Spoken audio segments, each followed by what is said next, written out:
चीन के वुहान से शुरू हुआ कोरोना वायरस ने काफी देशों को अपने आगोश में ले लिया है। तो भारत में कोरोना वायरस मरीजों की संख्या 99 लाख के पार पहुंच गई है। इसी के साथ स्वास्थ्य मंत्री डॉक्टर हर्षवर्धन ने कहा है कि कोविड-19 के खिलाफ हमारी लड़ाई में यह एक महत्वपूर्ण पल है। रिपोर्ट देखिए।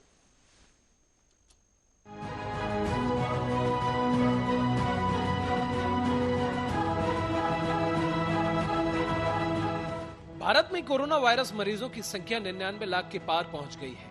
इसी के साथ स्वास्थ्य मंत्री डॉक्टर हर्षवर्धन ने कहा कि कोविड-19 के खिलाफ हमारी लड़ाई में यह एक महत्वपूर्ण पल है। भारत में कोरोना से ठीक होने वाले लोगों की दर में वृद्धि हुई है। फिलहाल देश में ठीक होने वाले लोगों की दर 95.12% है, जो कि दुनिया में सबसे अधिक है।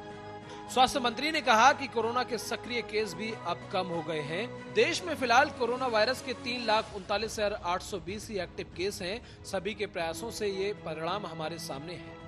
केंद्रीय स्वास्थ्य मंत्रालय द्वारा जारी किए गए आंकड़ों के अनुसार देश में फिलहाल 3,39,820 एक्टिव केस हैं। कुल सामने आए मामलों में से अब तक 94,22,636 संक्रमित लोग ठीक हो चुके हैं।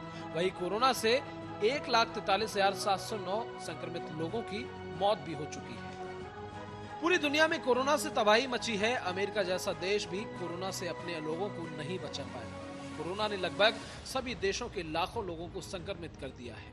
भारत में भी इस वायरस ने 99 लाख से अधिक लोगों को संक्रमित किया है। लेकिन अब भारत में वायरस के खात्मे की शुरुआत होने लगी है।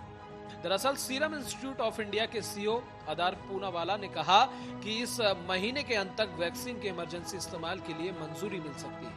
आदार पूनावाला की कंपनी ब्रिटेन के ऑक्सफोर्ड एस्ट्राजेनेका के साथ मिलकर वैक्सीन पर काम कर रही है।